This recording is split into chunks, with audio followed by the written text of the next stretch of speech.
Today, a deep dive into Suburbia, the land of paperboys, carpools, and backyard barbecues. It's also, of course, one of the most hotly contested political territories in the country, no matter the state. In other words, as one of my next guests says, the new swing states aren't states, they're suburbs. In both red and blue states, the burbs are the new battleground now for two reasons. One, they've become more demographically mixed in recent years, seeing an influx of different voters, including immigrants and folks from more rural areas. And two, suburban areas were hit particularly hard by the recession, creating economic hardship that used to exist mainly in inner cities. In fact, city centers have seen an upward trend in recent years, drawing more people back into urban areas. Meanwhile, the suburbs have struggled. Today, there are more poor Americans living in the suburbs than the inner city. Just digest that fact here a minute. The trends have redrawn the political map. Instead of red and blue states, political divisions are more likely to be delineated by population density. In fact, you can see the breaking point clearly when you map Obama and Romney voters by population.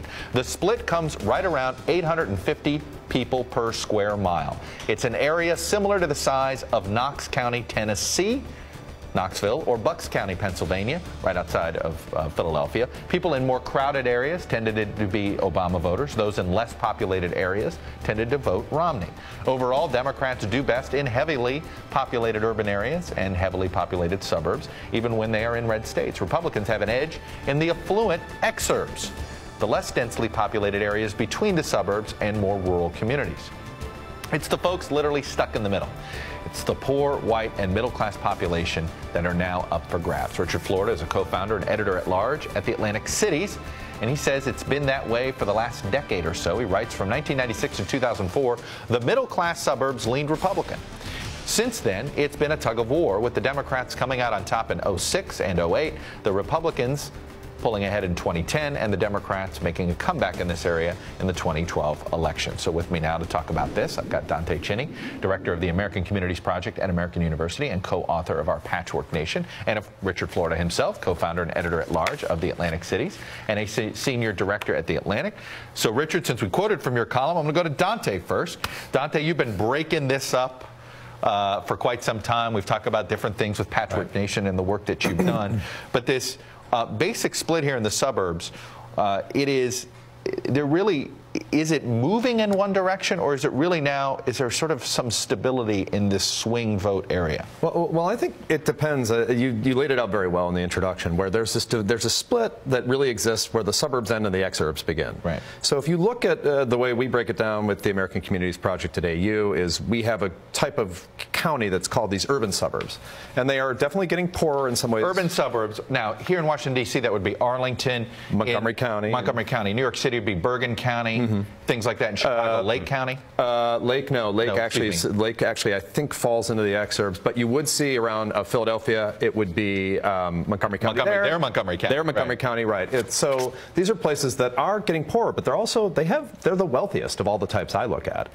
And they still have, so what's happened is they've urbanized, in a sense. They've gotten poorer, they still have a lot of wealth. They've grown more diverse, but they still have a large white population. And Democrats really have grown their advantage in those places.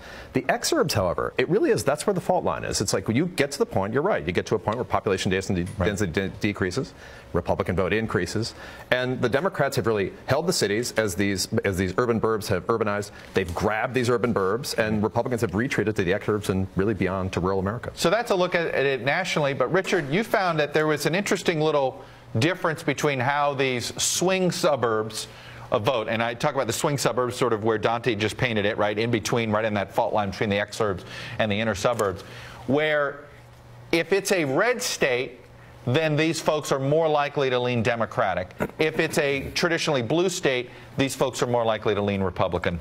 That's what you found? Explain. Yeah, that's it. There's this terrific political scientist, and you know we use Dante's work all the time in our writing, in our analysis. There's another fellow, Jeff Sellers at USC, who's really broken this down in a series of technical papers in a major volume, and he's really parsed this data. And he says, in these edge places, these kind of urbanizing burbs that Dante talked about, that's where the battle is. That's where the battle is. And in the red states, in battle elections, they're more likely to turn blue, and vice versa. But I think going back to that metric, that metric that you pointed out, that density metric, it is It is amazing when you think of all the complications that you look at, Chuck, and others look at in American elections, to think a simple metric like density. You know, when you tip over 800, 850, when you get to 900, 1,000 people a mile, you tip the election. And I think that's the thing. You know, there was a congressman in Northern Virginia who, I think it was Tom Davis, who said economic development works.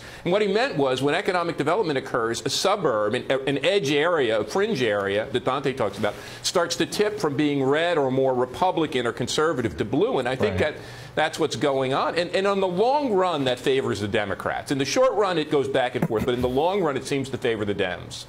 You know, Dante, and this is where, because the tipping point is what? It brings in a more diverse population. Right, exactly. I mean, that's the number one thing. And then the diverse population means, you know what, leave the social issues aside. They're more sensitive to some of these social issue arguments. That's true. And, you know, I hate to just talk about, I hate using words like correlations. I don't want to dip in all that stuff. But there is, what you really see with that 850 mark, when you get in the divide between the exurbs and the suburbs, it's not just about, the numbers are the indicator. But the numbers, population density per square mile is the indicator because it indicates other stuff. So when those places are more densely populated, they are more diverse, like you say. And also, what you have is people who've moved into these places, in these urban suburbs. Some of these urban suburbs look a bit like cities now, where what Tom Davis is saying, what Richard was talking about. You know, they develop around mass transit centers, they develop around metro stops, around subways, and you get population density there. And what do you get? Like, one thing I measure is you get like a Starbucks index, right? Right. You can look at Starbucks as Starbucks marches into places.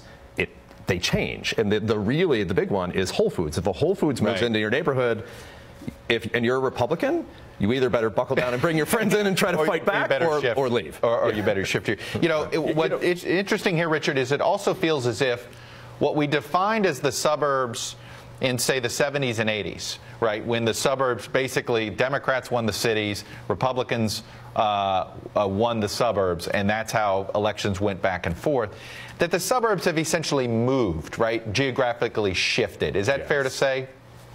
Yeah, I think when Sellers calls this metropolitanization, that the city boundary, as Dante said, is expanding out. You know, it's interesting going back to the old silent majority, Richard Nixon, Kevin Phillips.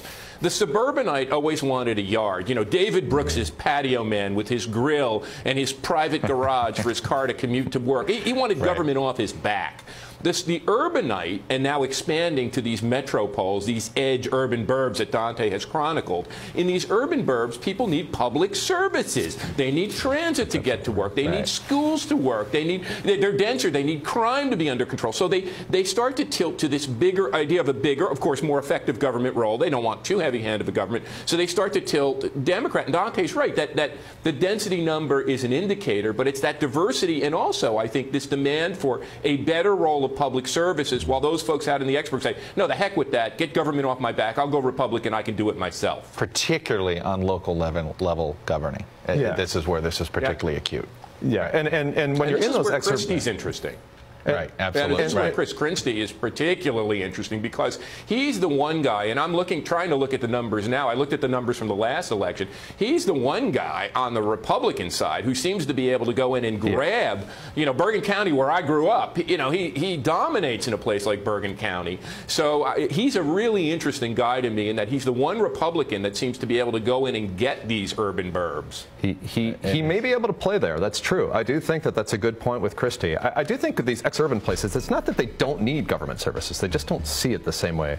You live in an urban place, you need those things, and you have a different attitude. It is, absolutely. Anyway, Dante Cheney, Richard Florida. I could go on for a couple more segments, but I have to hit a break. Thank you both.